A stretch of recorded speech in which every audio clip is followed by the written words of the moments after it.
have you got any health issues? No, I'm perfectly happy. I'd love to know, like, what do you see as healthy with eating? Yeah, it's interesting that you've just assumed that I eat bad food because of my size. No, I'd love to know, because if you're really healthy, do you have any joint issues, or so you're completely... I swim 2.5 kilometres a day. I walk, I exercise all the time.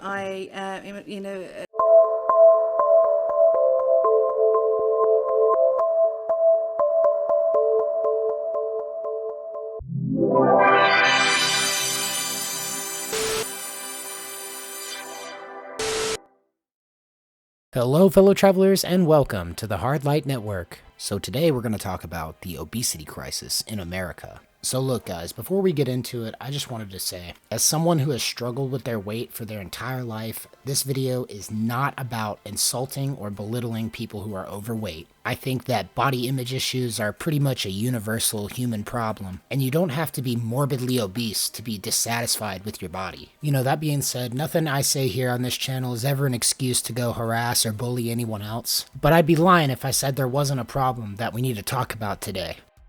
So as usual, I'm traveling the multiverse when I see Boblax retweeted this video. And look, I know it's called X now, but tweets are still tweets as far as I'm concerned. Anyway, he shares this video and he says, "There's nothing wrong or unhealthy about this girl's weight. People need to stop acting like any girl who isn't rail thin is obese, lol." And this is where I gotta offer some pushback, because unfortunately for Josh, when we're talking about health, she is overweight. And actually, she's pretty close to obesity. With just a quick Google search, we can learn that this woman's name is Jane Deepika Garrett. She's a 23-year-old model from Nepal. She's 5'7" and she's 80 kilograms or 176 pounds.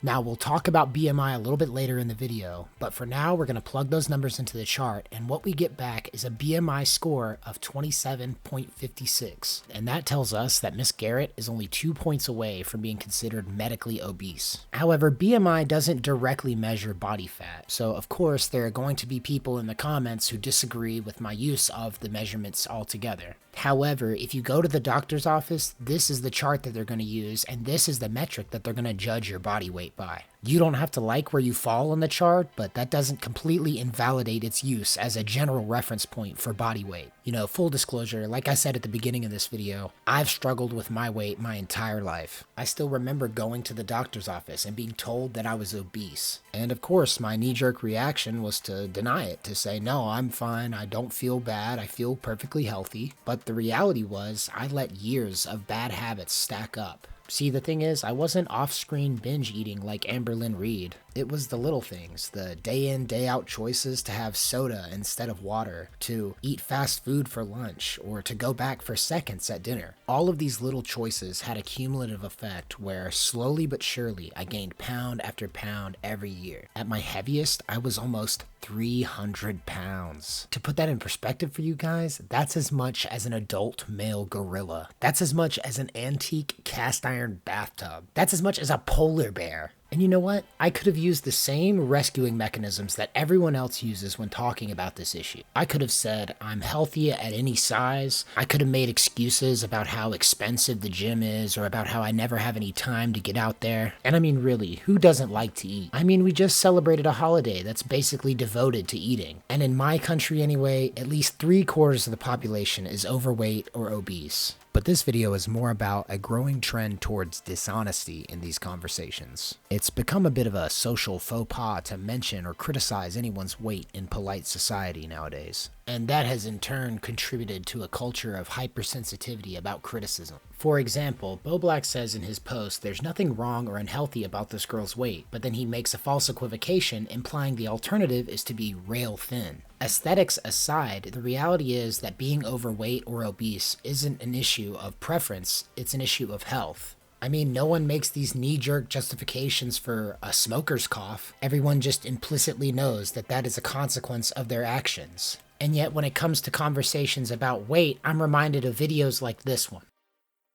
One of the prevailing things that are happening here is that what I'm hearing is this intense sort of discussion around self-hatred and when you're in a bigger body. And I wanted to ask people, like down the front there, you who's 20, is your life better? Are you happier? Is everything better now that you're slightly smaller than you were before? I mean, I think one of the things let's get an answer to the question. Are you? Absolutely. And I'm not a little bit smaller, I'm a lot smaller. And I did do research into everything. I can still have kids, and that may not have happened if I had stayed the size I was. Like, my question to you is, can you honestly say that you are 100% happy and healthy? Like, you have no medical conditions whatsoever. You have no problems at all with your health at your weight as compared to... Can we have an answer? No.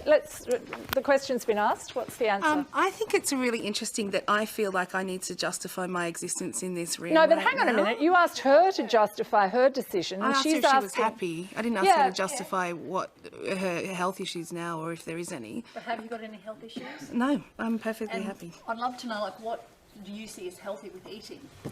Yeah, it's interesting that you've just assumed that I eat bad food because of my size. I'd love to know, because if you're really healthy, do you have any joint issues, or so you're completely... I swim 2.5 kilometres a day. I walk, I exercise all the time. I am in a synchronised swimming team, and I really resent the fact that I have to actually justify my existence and my ability to live in the world in a bigger body.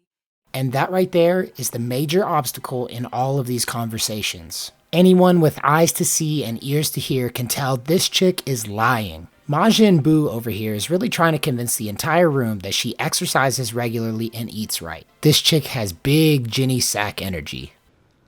What the hell's this? I thought you were on the Atkins. I am. It's hard, John. I'm trying. This is how you try?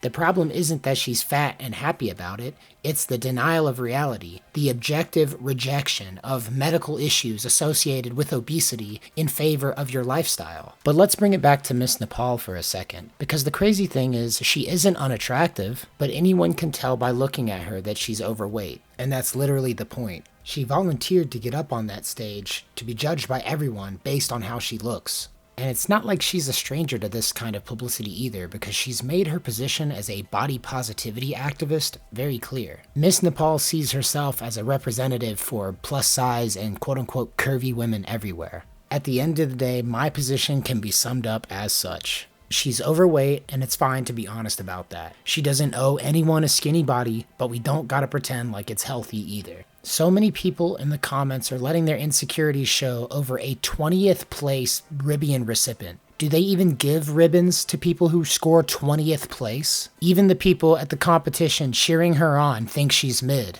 19 other contestants placed higher than her, and no one is saying a word about them because she's overweight. And from what I can tell, no one's even upset that she lost. They're all preoccupied with her being some sort of beacon of body positivity. Meanwhile, Miss Nicaragua takes the crown because she appeals to a universal sense of beauty. But just like Patricia Starr from the earlier video, people are minimizing the achievements of Miss Nicaragua and maximizing the failure of Miss Nepal. Thank you guys for watching. If you liked the video, leave a like, and until next time, love you guys, safe travels.